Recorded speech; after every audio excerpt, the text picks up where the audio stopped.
Three, two, one, zero.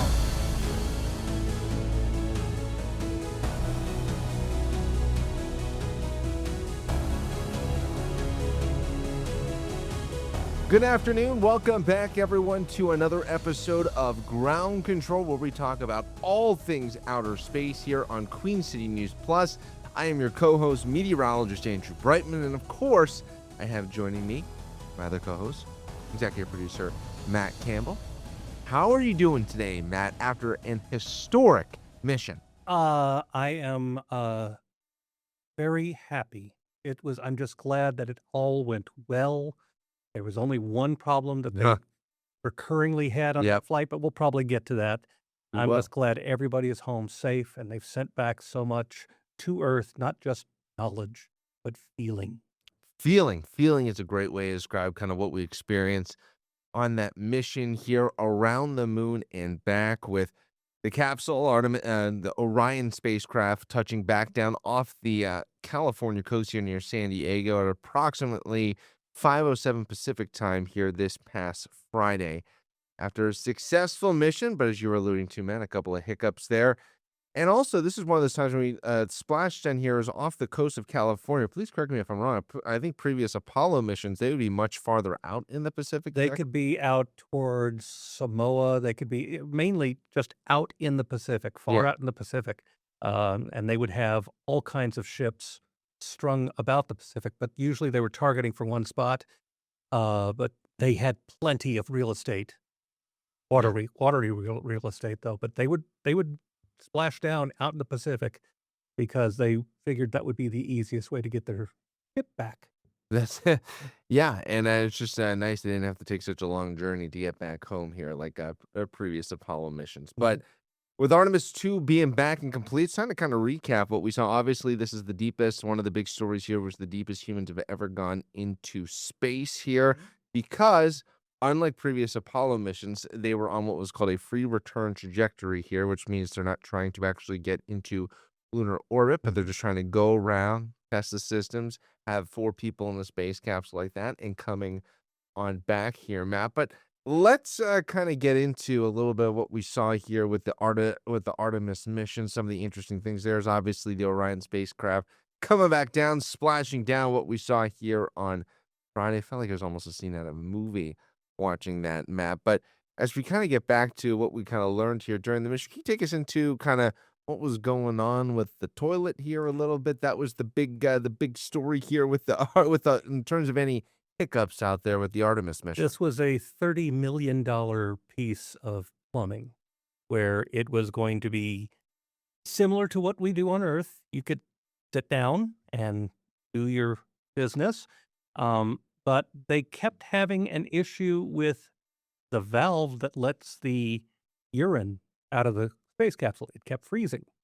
And because it froze up, like kind of like, pipes do during winter, they had to turn the ship where that side was in the sun, bring in some heat, melt the urine, and let it go out the valve. But they had to do that repeatedly because space is cold.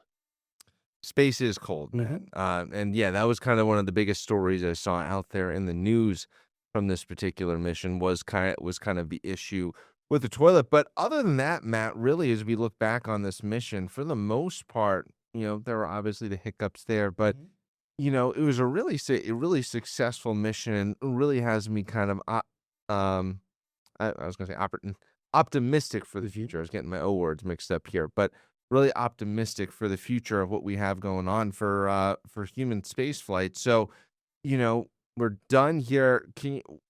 We'll talk a little bit more about this, but the next mission, because of our NASA administrator, Jarek Eisman's been talking about, that actually Artemis 3 is going to be on the way next year here. And what kind of things we're going to be testing out with Artemis 3? One of the big things to be testing out in Artemis 3 is the lunar landers that they're hoping to fly to the moon. And they're also hoping it'll be 2. They're hoping to test out the SpaceX spaceship, which looks like something out of Buck Rogers serials from movie serials from the 1940s. And then Blue Origin is going to have its own version of a lander. They want to try both out in Earth orbit to see make sure that they can rendezvous with those spacecraft, that they can do the dockings, that they can operate with these spacecraft out there. That'll be a very big test. And, it's going to be a long flight too, so it'll be a duration thing for them.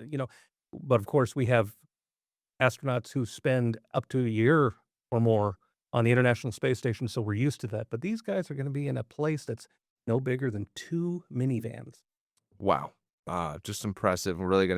And you can see it kind of here in this image. I don't think I could ever personally be an astronaut here, man. It's very cramped in there in that capsule. And you were talking about the issues going to the bathroom here, but they don't have a lot of space or privacy when you're on a spacecraft. I mean, they don't have a ton on the ISS, but I mean, in the Orion spacecraft, and this is bigger than what they had Yes. with Apollo because you have four people in there, but this is obviously very kind of cramped and small space. They found ways to stow parts of their seats, the couches as they are. They can stow parts of that seat to give them more available, movable space. One thing you can do is that it's not just you're not lying on the floor. You can lie above the instrument panels. You can lie behind behind a couch, and that was one of the things that really helps. But again, it's 4 people in a very limited amount of space for 10 days. Yeah, it got cramped.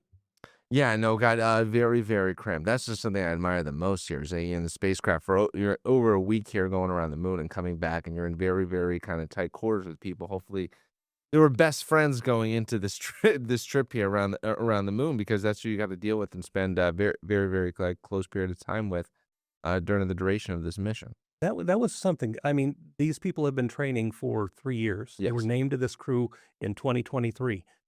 So they know each other. They have become friends with each other and closer than many other friends. And that's one of the reasons why, as they were passing by the moon, they named one of the craters for the late wife of Reed Wiseman, Yeah. the commander. They named one of the craters that they had seen the first time that they had seen this crater. They called it Carroll, Carroll, and it was they were breaking up. They were crying Yeah. while talking about that, and that was something that just touched the hearts of a lot of people. Yeah, and it really showed kind of that bonding they had with the astronauts together to do that, and that was definitely a very moving part of the mission. And Matt, coming up after the break, we're going to be talking more about some of the dramatic images that we saw from Artemis 2 going around the moon, the first time humans have left low Earth orbit since the days of Apollo. We're going to be talking more about that in the historic Artemis 2 mission coming up right after the break here. You're watching Ground Control on Queen C News Plus. Hello and welcome back, everyone, to Ground Control on Queen C News Plus. I'm meteorologist Andrew Brightman with my co-host Matt Campbell, executive producer. Matt Campbell, we're talking, of course, about the historic Artemis 2 mission that went around the Earth here and is now around the Earth, around the moon, came back to the Earth, and now splashed down off the coast of San Diego on Friday. Matt, just getting into some of the facts here. And I know you're a big facts guy, and we'll get into that a little bit later here in the show. But some of the big facts here, the total distance traveled here, almost 700,000 miles total going around the Earth, going to the moon, and back. Maximum distance, this is the deepest, and surpassed the record set by Apollo 13, traveled more than 250,000 miles into outer space, roughly about 252,000 approximately.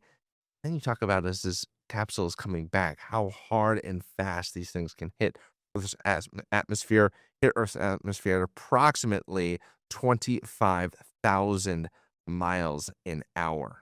Moving. Just slamming. And just what were sort of the kind of the most breathtaking things that you remember here from this mission? Matt, I'll pull up some of the images here from the Artemis 2 mission. It's just kind of always takes your breath away every time, really. One of the great things about Artemis is that they have cameras out on the solar panels of the spacecraft that can shoot the spacecraft and whatever body that they're looking at. So you can see part of the spacecraft and the moon, and it kind of gives a little bit of perspective to it. But it was amazing the detail that we could see on the lunar surface. It was amazing when we could see the Earth looking back towards our own home planet. We could see that, and I know a lot of people were comparing some of the images of Earth from this mission to the ones taken back in Apollo, and they were wondering, well, it's different. Well, one thing that they did back then is they used cameras that had film. These were digital cameras this time, and really high-end digital cameras, some of the best that you can get. And so they were taking very clear, very sharp images. And I remember the day when they were doing the flyby, and they had cameras stationed at every window inside the capsule. And they were trading off people who were taking photos and people who were getting cameras ready for them. It was just stunning what they did. Yeah, and some of the astronauts actually were using, kind of just an unintentional ad for iPhone here, but some of the astronauts were using their iPhones to take pictures. Obviously, back in the 70s, that was not something that existed, Matt. No. Isn't that one of the benefits of space travel? That Is is, the kind of technology that we take for granted now? yeah, Yeah. exactly, and just how much smaller the chips have gotten and everything. And the closest, I mean, again, we've talked about it, was not going a full orbit, but a free return trajectory was still the closest it got to it was about just under 4,100 miles here from the lunar surface, and then coming back fairly quickly here. And it's just amazing. I think it was was it the first ever solar eclipse from the perspective Yes. of Yes. the moon, basically. Yeah. Yeah. You got to see it and it was absolutely amazing. You could see the corona. You could see a little bit like of how the sun flares out when it's completely obscured by another body, and it was very clear. And they're going to learn a lot from that. Even though it was just like a photo. I mean, those photos can give them knowledge about how the sun works, its lifetime, and I'm really looking forward to what we can learn from the images that are still being processed. Yeah, and I'm really looking forward to that too, Matt. Just kind of thinking about what do you think some of the most important things that they're going to have learned from this mission when it comes to Artemis 3 and Artemis 4? Obviously, kind of testing out the systems, having the crew together, using the Orion capsule. But what are some of the most, obviously, making sure that the lines don't get frozen with the toilet, but what are some of the most important things when they kind of look forward to maybe the actual crewed mission to land on the moon? What are some of the big data points you think they're going to be taking away from Well, them? they've learned a lot about the surface and the different places. I mean, at some point, we're not going to be just going to the side of the moon that we face. Yeah. We will be the Artemis 4 is supposed to go close to the south pole of the moon because that's where we believe there is water. That water from comets and other things has collected in the uh, craters and the cavities and the crevices there on the moon.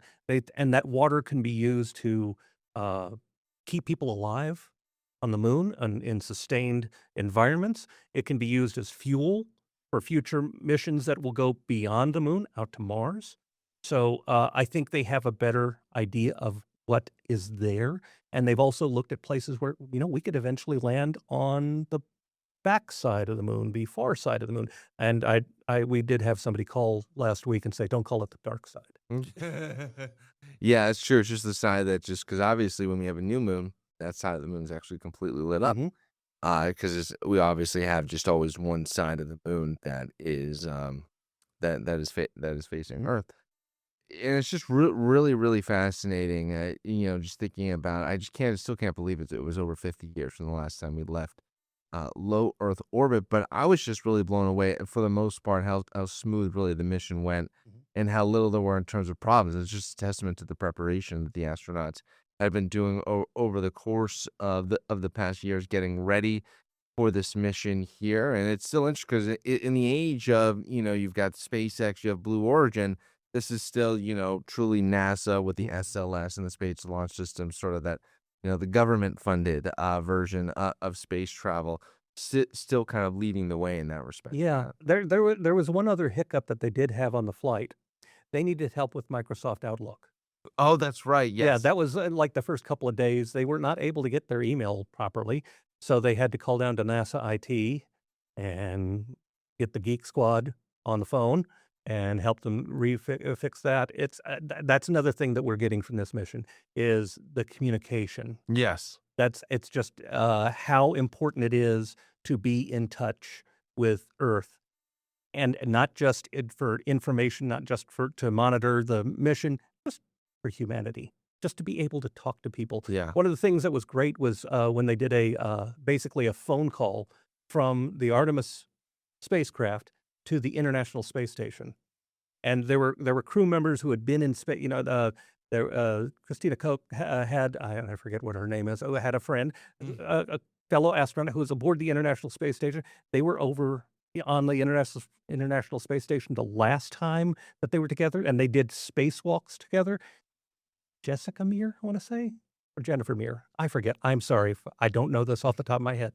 But it was just cool how they could talk to each other and say things like, "You've got the mango salad. We've got the mango salad too." Yeah, I know they had better food than what they had on Apollo. Much better food. Yeah, just because obviously it was expected, to lose context as they're going around the far side of the moon, but obviously having, they have problems just like the rest of us here, man. You're not getting the right emails during the mission. So that was really just fascinating in that respect. But Matt, coming up after the break, we're going to be talking more about what lies ahead for the Artemis program here as we get ready for what's going to be eventually Artemis 3, which is going to be kind of a testing phase, and then of course Artemis 4, that planned first lunar landing since Apollo 17. We're going to be talking about all that and more coming up here on You're watching Ground Control on Queen C News Plus. We'll be right back. Welcome back, everyone. You are watching Ground Control on Queen C News Plus. I am your co-host, meteorologist Andrew Bray, with my co-host, executive producer Matt Campbell. We've been talking all about the Artemis 2 mission, having the astronauts back here on Earth safely, and for the most part, the mission was a complete smashing success. But now it's time to look ahead a little bit here, Matt. We have got right now the next Artemis mission is Artemis 3 here. Originally, this was supposed to be the mission that actually takes us back to the moon and we land on the moon. But our new NASA administrator, Jared Isaacman, changed and actually upped the cadence of launches and wanted to use Artemis 3 here as more of a testing phase for some of these landers. What was kind of the main driving factor here, Matt, for kind of changing the cadence here of these missions as we but still keeping that same date for when we land back on the moon? They want to make sure that all the equipment works, and the one thing that hasn't been tested, the thing that hasn't been completed, is what we're going to use to land on the moon. We were talking about that a little bit earlier. They've got to make sure that equipment is working, and so they have given the two companies, SpaceX and Blue Origin, time to get one built for next year, so they can try these things out. They can move them in space and see how they will work when they finally do land. That's one of the big things that they have to do, is they have to make sure that landers are ready, because the only thing you can do if you don't have a lander is to just do another flyby like we just did. So you've got to test out that equipment. You got to test out EVA equipment. They're going to be making sure, because they're going to be walking on the moon at some point. You have to make sure that those suits work too. That's similar to what they did with Apollo 9 and Apollo 10, those two missions back in the 1960s. They were dress rehearsals for lunar landings. Apollo 9, they used the lunar module in Earth orbit. Apollo 10, they took it down to within 50,000 feet of the moon's surface. They're like so close. They're like, shouldn't we just go for it? No. But yeah, I remember because I was trying to think. I know Apollo 10 got extremely close, 50,000 feet here. That's roughly, they're about 10 miles off the surface of the moon here. And one of the interesting things is they're still working on exactly where in Earth orbit they want to test out some of these different landers here with the mission. They're considering low Earth orbit or high Earth orbit here, kind of trying to work that out right now. But it was really interesting for Administrator Isaacman. He's like, hey, we're completely kind of rebooting what we do here. We're actually going to make this work, because one of the former NASA administrators, I think during the Trump administration, was like, hey, I don't think it's possible for us to actually land in 2028 here. I think these systems that we're using are extremely complex, and I don't know if we're going to be able to really make this happen here. Jim, I'm sorry if I'm saying his name, Jim Bridenstine was one of those things when he was testifying in front of Congress. He was like, these systems are extremely complex. We've never tested them before. I don't know if it's even possible for us to land in 2028. And I think that was, I think, probably some of the impetus for Administrator Isaacman coming in here after it was confirmed.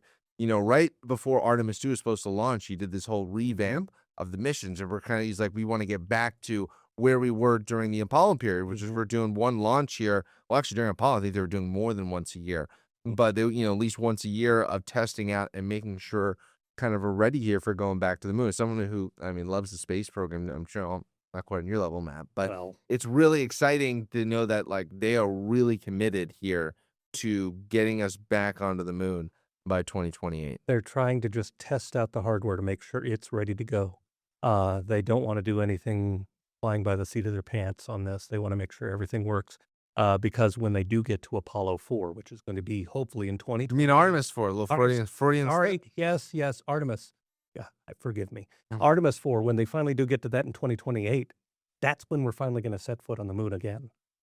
Yeah, and that's when we're gonna sit back on the moon. And then, we start talking about, there's many more kind of in the planning stages after that, Artemis missions after that, where we kind of start getting in this cadence where they want to build up basically a research station on the moon. It's going to be really fascinating to watch that happen. And obviously, it's going to take, successive administrations here to be really committed to that goal here, Matt, because that's the thing. You can go through 2028, but then after that, there'll be potentially a new presidency, a new administration, and maybe a new NASA administrator. And it's Right. kind of really the fascinating thing here is, one of the things that still unites people out there is the space program. Yes.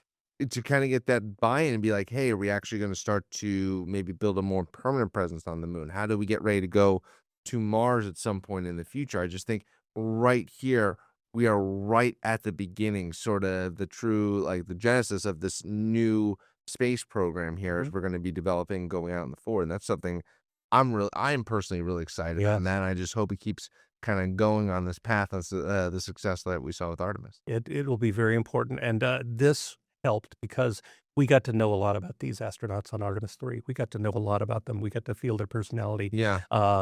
Victor Glover was very effusive about his spirituality. Yep. That touched a lot of people. Again, just getting out into the space of the moon and the feelings that these people had and sharing, and they were in awe. They were just and one of the things that they said, how does this mission make you feel? What word would you use? Humility Yeah. was their thing. And if we can keep people excited for this and keep people interested in this, it will get us farther. We have to keep people's interest. We have to tell them why we're doing this. Yeah. And, that's one of the things why I wanted to bring up was, we have modern computers because of the space program back in the 1960s and 70s. We have global communications because of the space program back in the 60s, 70s, 80s.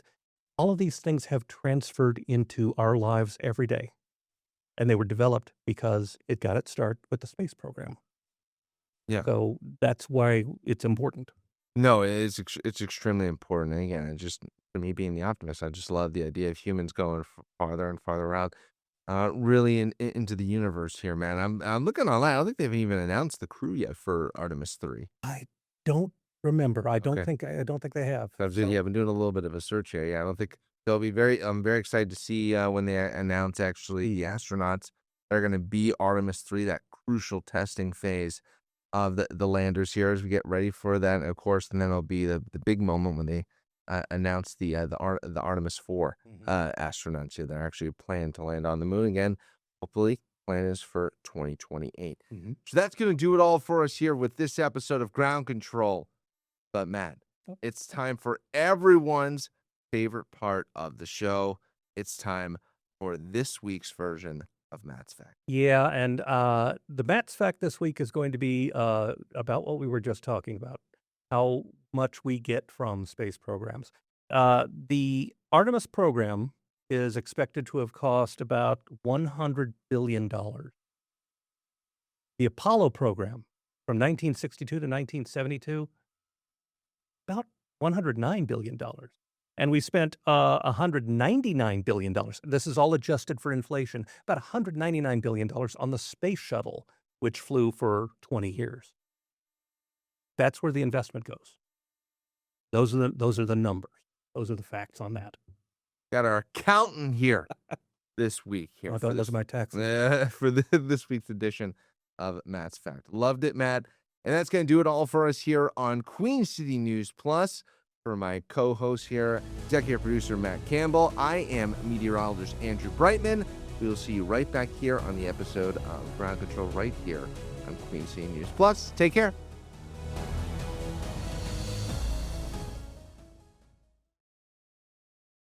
Queen City News Plus. Just search Queen City News on your smart TV's app store.